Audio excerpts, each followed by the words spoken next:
My name is Katie. I'm a 23-year-old bar worker from Coatbridge. For the past 5 years, I have worked with 0-hour contracts, earning just above the minimum wage with no real say in how my workplace was run.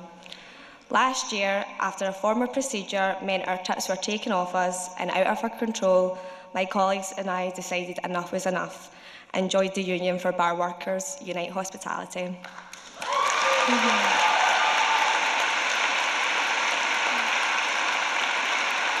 We put together a collective grievance demanding 100% of tips to staff. We drove around people's houses, and within a week, we had a massive majority of the workplace signed up to a union. During our campaign for fair tips, we sought support from various politicians. The only politicians to support our campaign was our local Labour MP, Hugh Gaffney, and of course, Jeremy Corbyn.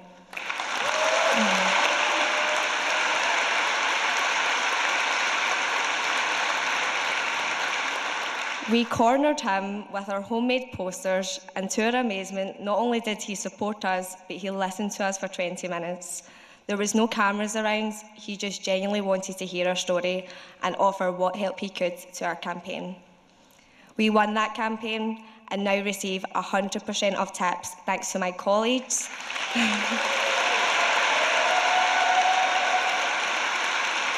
a progressive company, willing to listen to its employees, our union, and Jeremy Corbyn.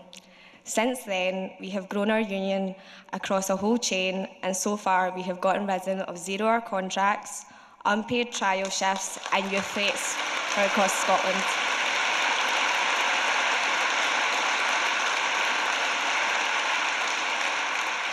The company is now looking at implementing a real living wage by next year.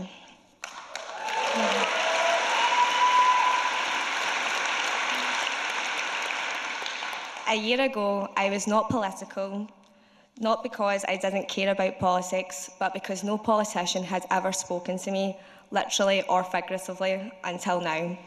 I'm not just supporting Labour because I think young workers deserve £10 an hour and minimum hours that they can actually depend on, but because our leader actually cares about the people he represents.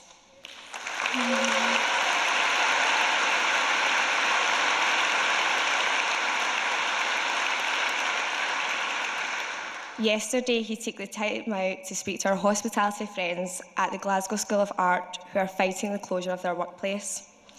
If we are going to win this election and get rid of the vicious Tory government, we need to get out there and make it happen. It's not enough to just vote. We have to canvass, we have to convince our friends and family. It's people power that will make the difference, and in this room, we have an abundance of it.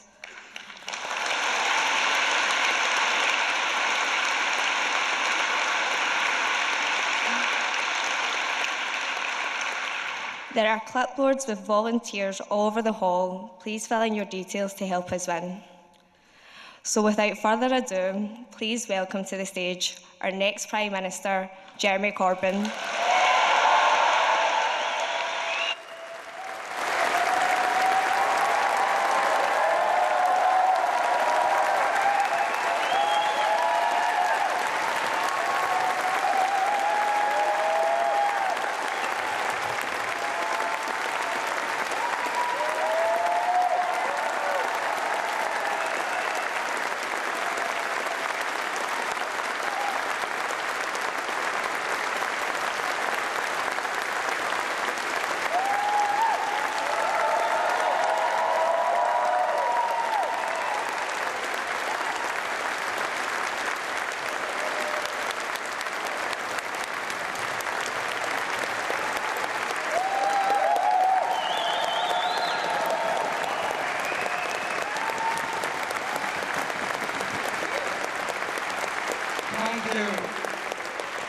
Thank you, Edinburgh, and thank you for coming to this unbelievable and magnificent hall. I've never spoken in such a magnificent hall before, and it's nice to have it filled tonight to the sounds of socialism and justice.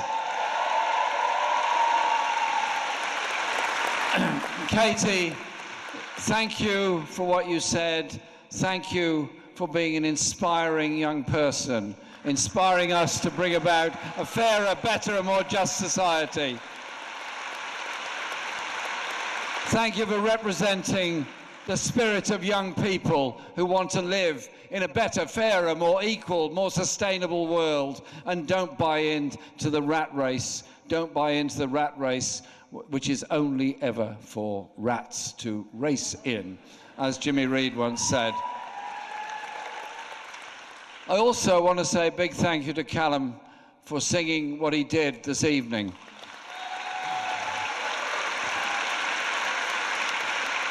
Because to me, our movement, our party, our campaign, our socialism is about all the issues that we speak of all the time. But it's also about the human spirit. It's also about creativity. It's also about the ambition and ideas that people have, particularly children and young people have, to write poetry, to paint art, and to perform music.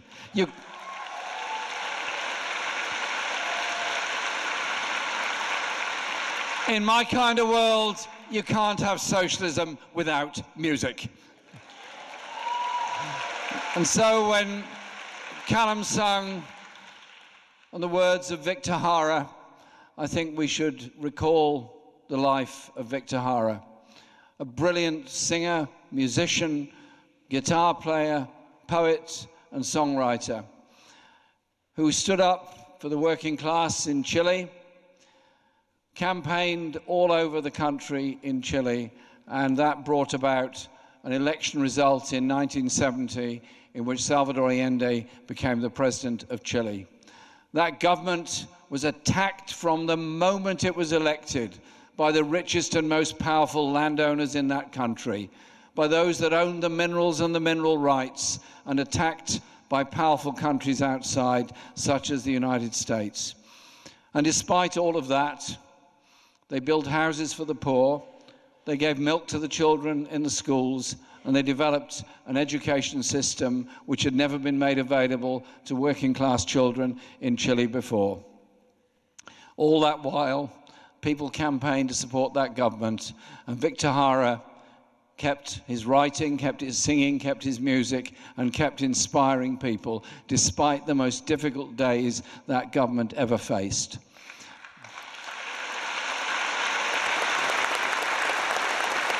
And then, when the planes bombed the Moneda Palace and when the tanks rolled through the streets, and Allende died in the Moneda Palace, Victor Hara and thousands of others were rounded up and taken to the National Stadium. And when he got to the National Stadium, what did Victor do? He sang with all the other prisoners there in the National Stadium. So what did the soldiers do? Arrested him, beat him, and smashed his hands that he could never play the guitar again before they finally killed Victor. Think of the spirit of people like Victor Hara, who laid down their lives that there could be social justice for all in the future. Remember them for the inspiration and power that they were and are to all of us. And this great city of Edinburgh gave amazing solidarity to the people of Chile throughout all those years.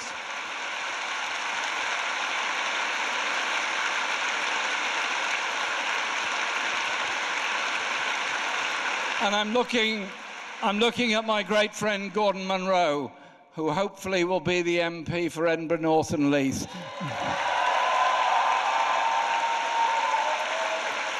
And for all that Gordon has done during all the years that I've known him, to always stand up against injustice anywhere in the world without fear and without favour. Gordon, thank you for what you do.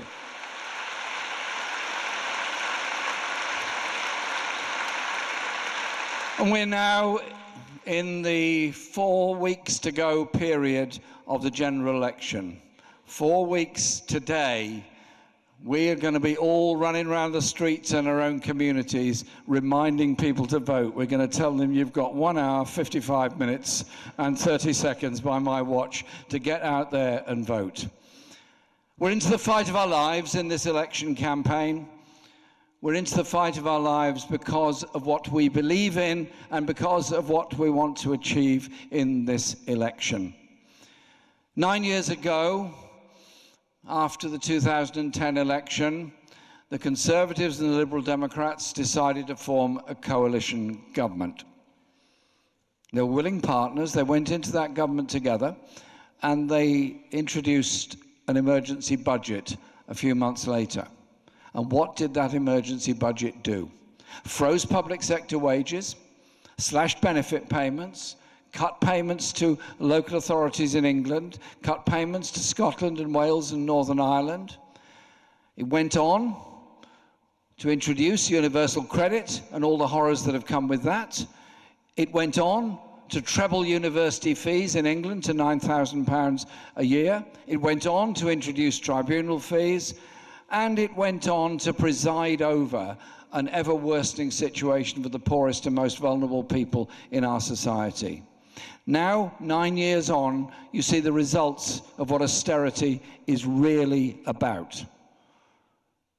Homeless people sleeping on the streets of every major city in this country. Children going hungry on their way to school. Middle-aged people who thought life was going to be better for them as they got a bit older and their kids got a bit older, suddenly finding that they're deeply in debt, trying to pay for their children to go through university and older parents to receive some degree of social care that they should be entitled to by the provision of the rest of us. And you see the effects of falling incomes, and you see the effect of depression in towns all around. In many constituencies across Scotland, there are roughly 4,000 or 5,000 people in each constituency who receive personal independence payments, which are actually quite difficult to get. And then you look through the statistics and drill down into them, and you find that 30 or 40% of those people are getting them because of what's called psychiatric disorders, in other words, mental health stress. We're living in a country and a society, the fifth richest in the world, while we're presiding over an ever-widening gap between the poorest and the richest, and we're seeing the consequences of that in underachieving children in our schools, people going hungry, people sleeping rough, food banks abounding everywhere, and the stress levels get worse and worse. And then you look at the horrors of the way the universal credit system works, and you begin to realize what it's all about. Before the 2010 election, Ian Duncan Smith went to Easterhouse and announced he wanted to end poverty and help the people of Easterhouse. The last time I was there, they said they wanted him to come back because they wanted to talk to him. They wanted to tell him a few home truths about what had happened to their lives. And when you have a system that says the third, fourth child of a family are not as important as the first or second, when you have a system that says a child that is born as a result of rape of a woman may not get benefits unless that poor woman, that victim, goes through the most excruciating form-filling exercise to prove that she was raped. You ask yourself what happened to humanity, what happened to decency, what happened to moral outrage in our society.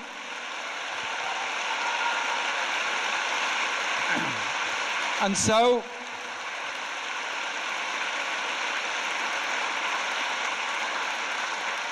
our party will end universal credit and return to a system of social security.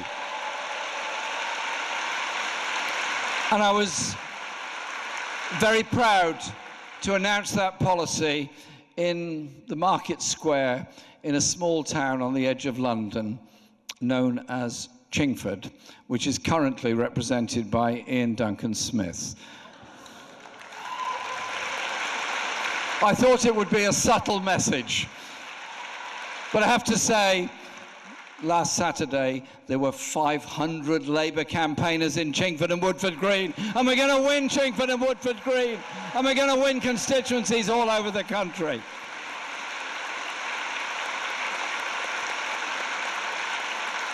Because we have to deal with the consequences of all these years of austerity and the horrors and damage they've done to our society and to people's estimation of themselves and their own lives. And I'm determined that we do go out there to win this election campaign. Because there is something that tells me it is just not right to be in the 5th richest country in the world and witness these degrees of inequality. So when I describe the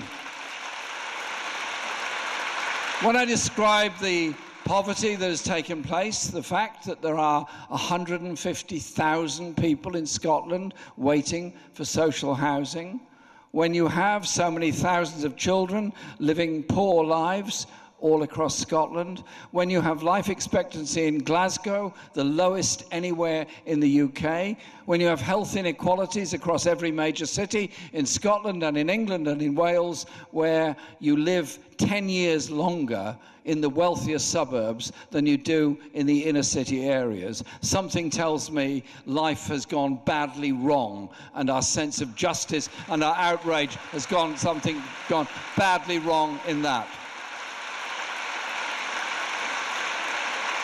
So fundamentally, our message is about one of social justice that brings a sense of decency to people's lives, and that is foremost of what we would do. Somebody asked me the other day, what's the first thing you would like to do when you go into office on the 13th of December? Lots of things, hundreds of things. I could ask all of you what your priority would be, and you'd probably all come up with lots of different things, all of which you feel burningly passionate about. We all do. That's why we're in the Labour Party. I just thought for a second or two, and I thought, well, actually, the thing I would really like to do is use the power of government, the power of office, to end rough sleeping homelessness once and for all across the country.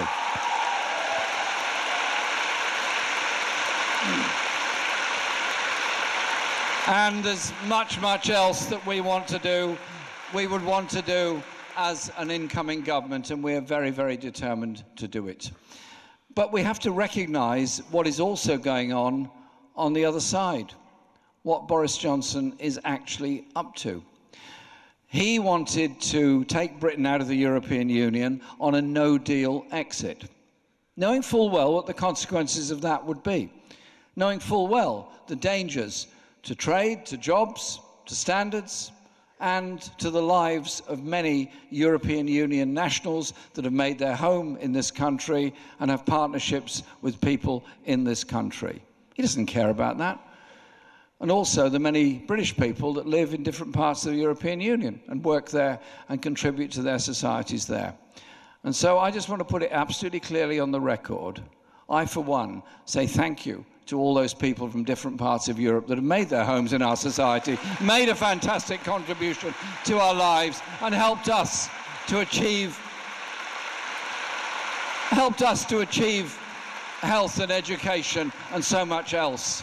And I say shame on those Tories that seek to scapegoat migrants and migrant workers. Shame on those Tories that brought about the hostile environment, which was so disgraceful and disgusting to people coming from Africa and the Caribbean that made their homes here. And it's very hard when constituents of mine come to me who thought they were safe and secure in Britain because they've been here all those years, worked in the National Health Service, worked on transport, worked in factories, worked as carers, all the wonderful work they've done, suddenly being told, well, you don't belong here, we're going to deport you. That was not a mistake. It was deliberately organised by a Tory government with the support of the Liberal Democrats in Westminster to create a hostile environment.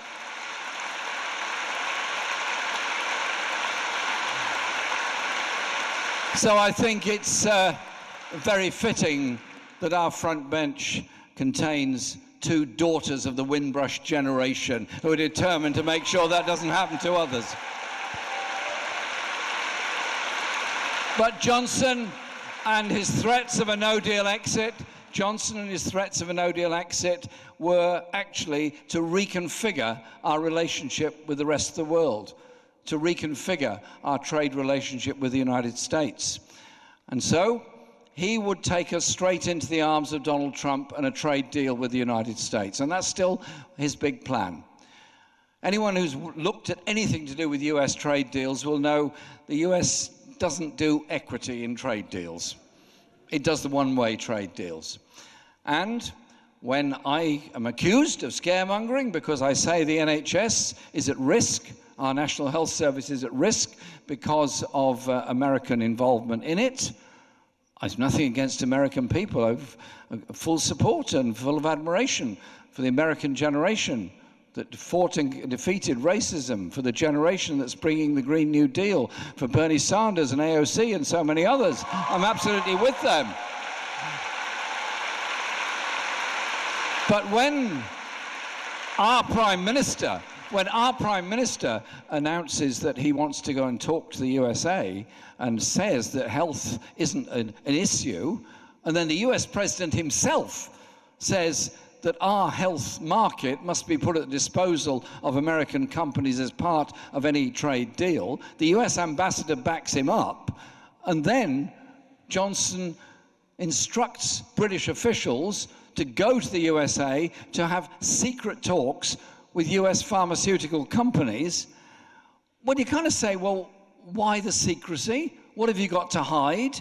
What is going on here?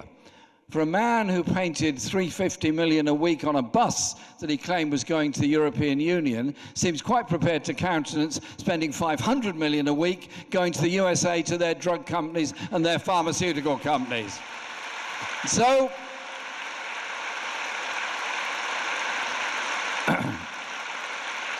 this election is about a lot of things.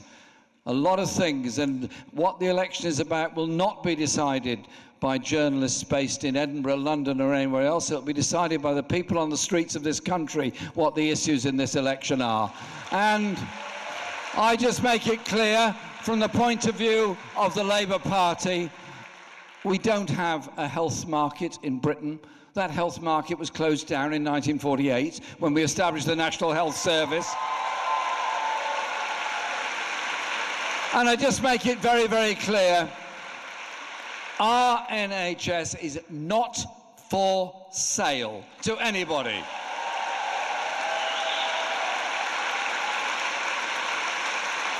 And so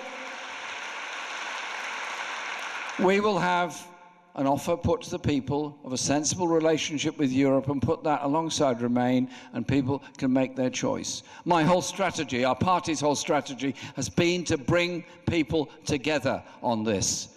Because if you voted Remain and you're on universal credit, you're on the housing waiting list and you're on a 0 hours contract job, and you put that alongside somebody else in a different part of the country who voted Leave and is in exactly the same position, don't let them divide you against each other. Your interests are in getting rid of a government that is trying to divide you anyway. And so we go into this campaign as a party and a movement utterly determined to win it. It is about the social justice that I've spoken of ending universal credit, of building houses and investing for the future. But it's also about rights, rights at work, rights to contribute and rights to participate in our society. There's always something struck me as a big difference, that you have democratic rights in your life. You can vote in elections, you've got the right to free speech, right to assembly, and all the things that are so important within our fundamental values of human rights. When you go to work, you don't necessarily have those same rights. You don't necessarily enjoy those same rights and stability at work. And so, we will set up a Department of Employment Rights. That Department of Employment Rights will guarantee that from day one of your employment, you've got full rights at work. That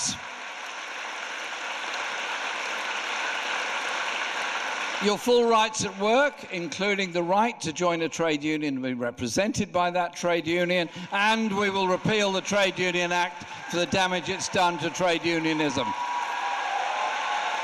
So it is all of these things that we are determined to do. But it's also about pay levels. Austerity was brought in 2010, accompanied by wage freezes, cutbacks, and so on.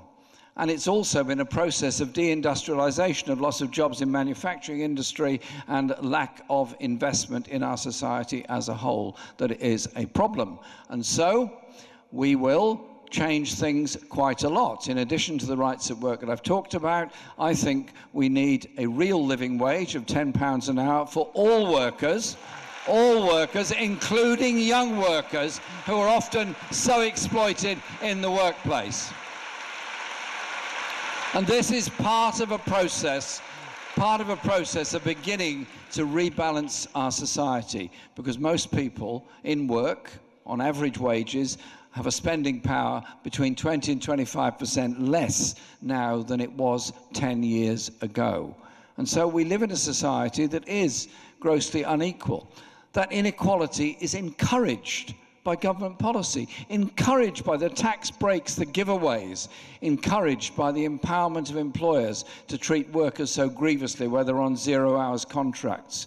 People that had good jobs in big industries in the past, industries that were closed down by Thatcher's Tories in the 1980s, have been replaced by something horrible. I'll give you an example. Shirebrook Colliery in Nottinghamshire, fantastic place, secure employment, strong union representation, and actually mining had become quite safe by that stage because of the representations of the National Union of Mine Workers and others that brought that about. Replaced by warehouse industries with 0 hours contracts and hardly any rights at work at all. And workers that then complain because they're on a 0 hours contract and unhappy about their conditions suddenly find they don't get any work at all.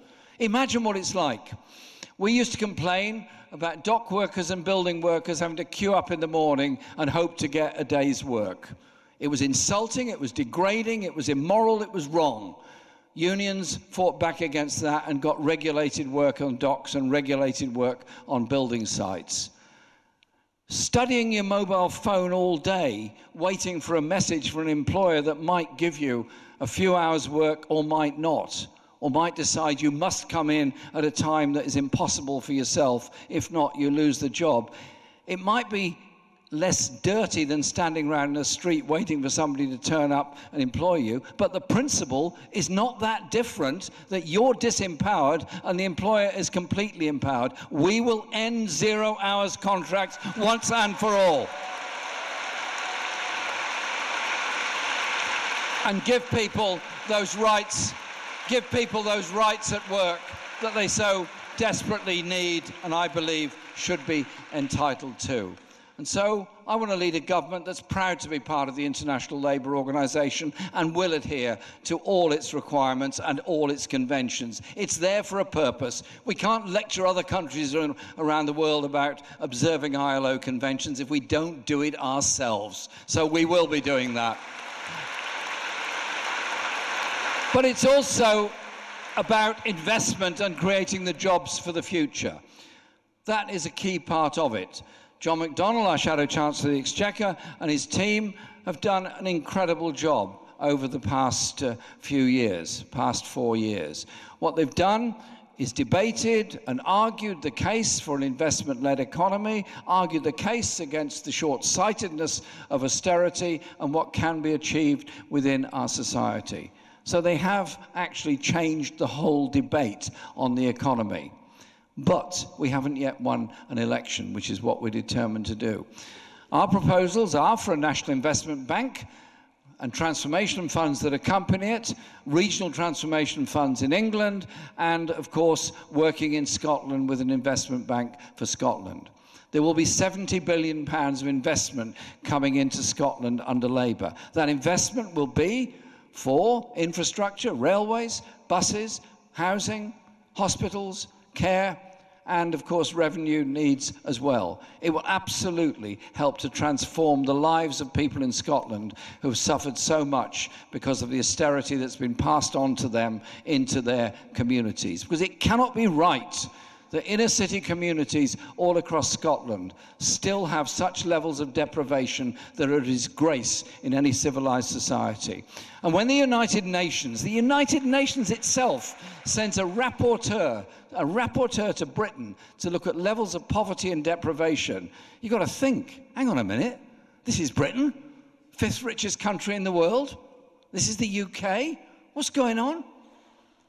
And he, Philip Elstrom, wrote in his report that the social settlement of the 1940s, the social settlement that brought about the welfare state and the principle of a social security net, a safety net that stopped anyone falling into deprivation, has been replaced by what he described as a cold, uncaring ethos that is a shame to the people that have to experience it.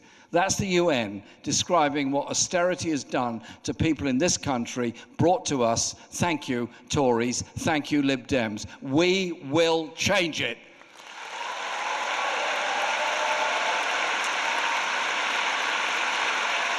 And we'll change it by investment, and we'll change it by the investment I've talked about, but we'll also change it by dealing with and addressing the greatest issue that faces the whole world at the present time, and that is the issue of climate change, the issue of the damage that we are doing to our natural world.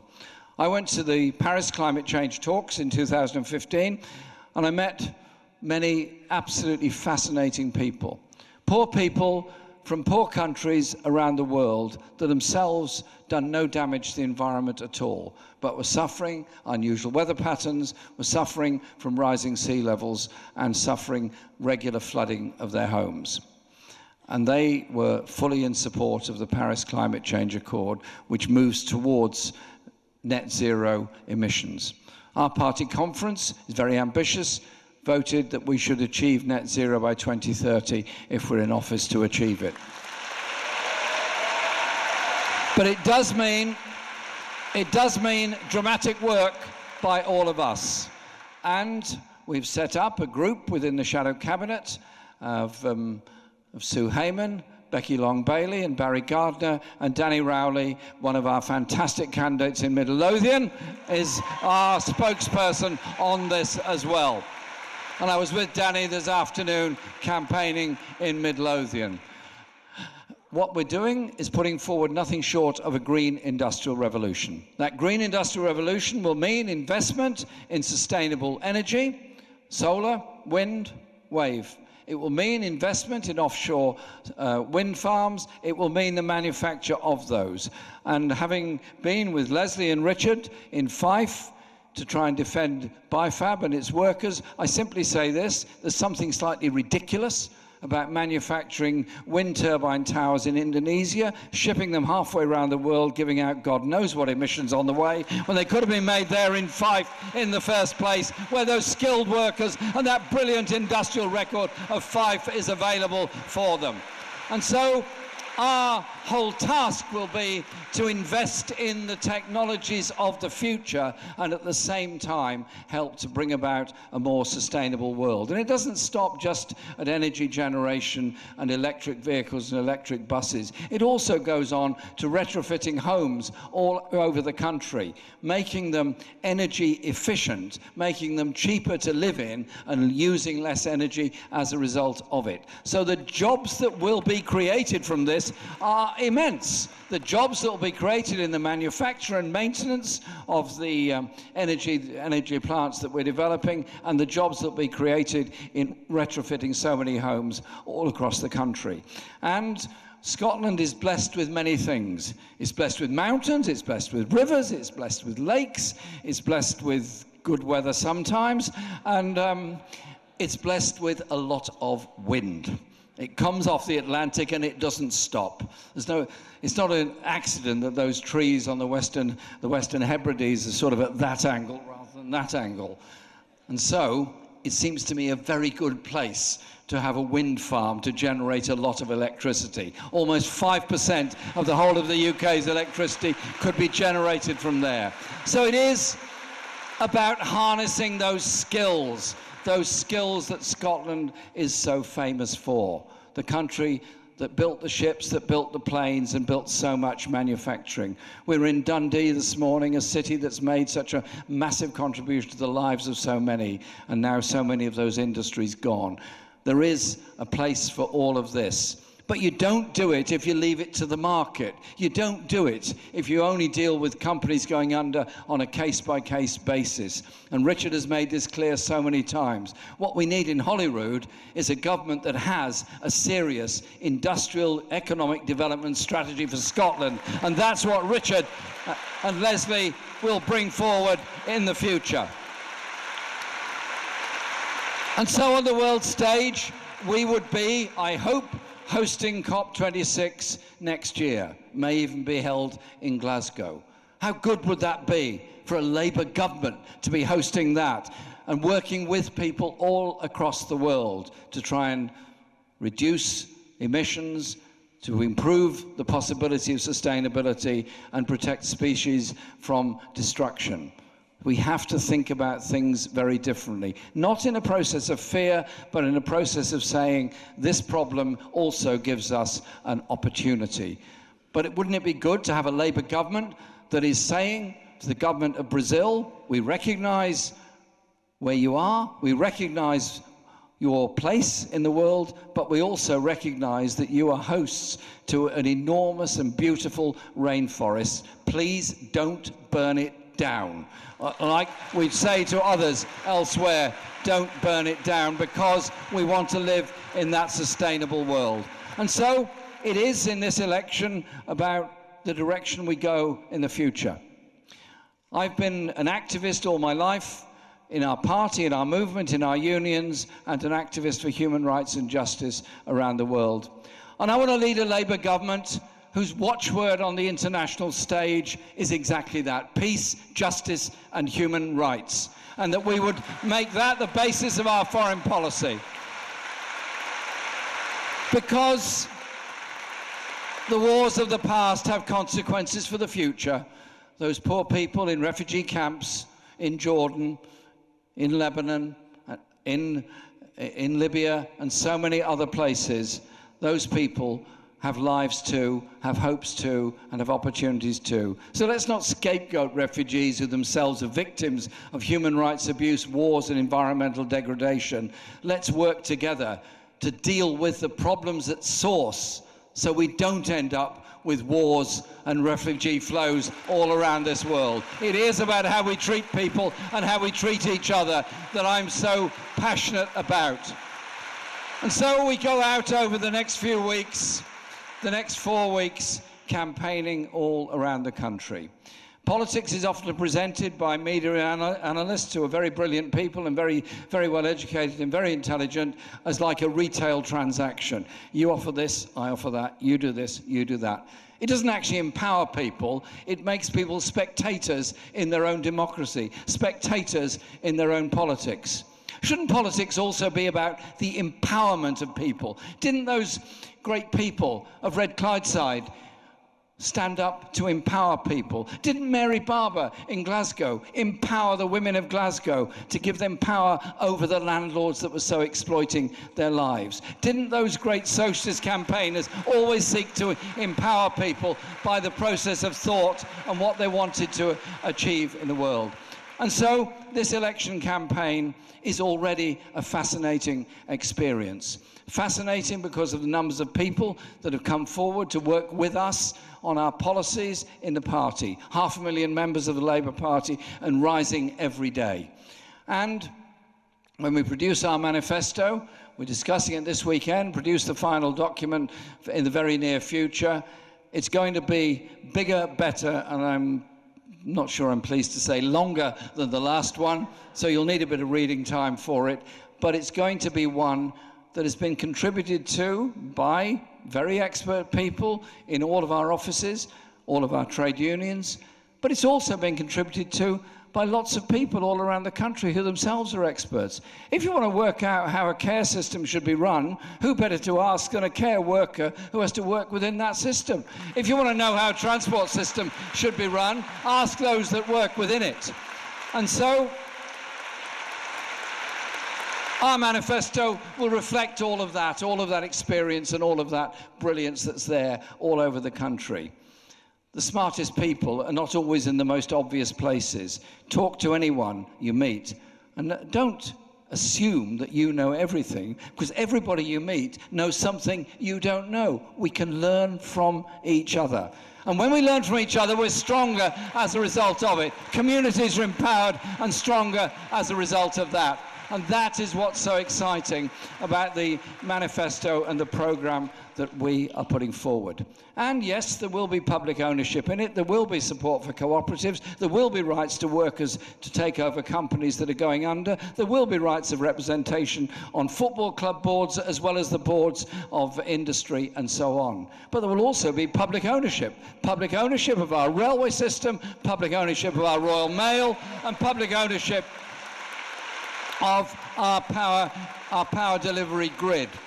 And I feel very passionate about all of those, and having talked to postal workers all over the country who tell me they love their job, they love the communities they work with, and they feel obliged to those communities they deliver the letters to, feel stressed out beyond belief by the methods that are being employed by the privatised management and the stress they're put under, that they can't wait to leave a job that they thought they were in for the rest of their lives and loved so much. And when you have a former public company now run by its directors and its shareholders that pays £6 million before its managing director even gets there, and then says they can't afford the pension of those that deliver the letters, you ask yourself what kind of economists they really are. Wouldn't it be better if it was publicly owned and publicly run, and those brilliant people that deliver the letters had a say in the management of it? Because they're the ones that know how to do it. They're the ones that can organise that company.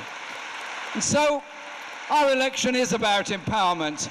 And when we win that election on December the 12th, who wins? Is it individuals who get elected into office? Or is it the nurse who wins, the office worker who wins, the factory worker who wins, the bus driver who wins, the person that sweeps the street who wins, the person who cares for those in desperate need, the person that advises those that are going through mental health stress? In reality, when we win this election, we all win this election, because we're creating a society that works for the many, not the few. I'm so proud of our party and what it's achieved, and I'm so proud of what the party's doing all across Scotland, and I'm looking forward to gaining constituencies all across Scotland as the road to getting a Labour government on December the 12th, which will work for the interests of everybody across this society. Thank you so much for coming here tonight. Thank you for your support. Thank you for what you're achieving.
Some music in a moment. We're going to have more music from Callum. He's coming on in a moment. But can you all be happy for a second while we take a big picture? Is that okay? Try and be happy.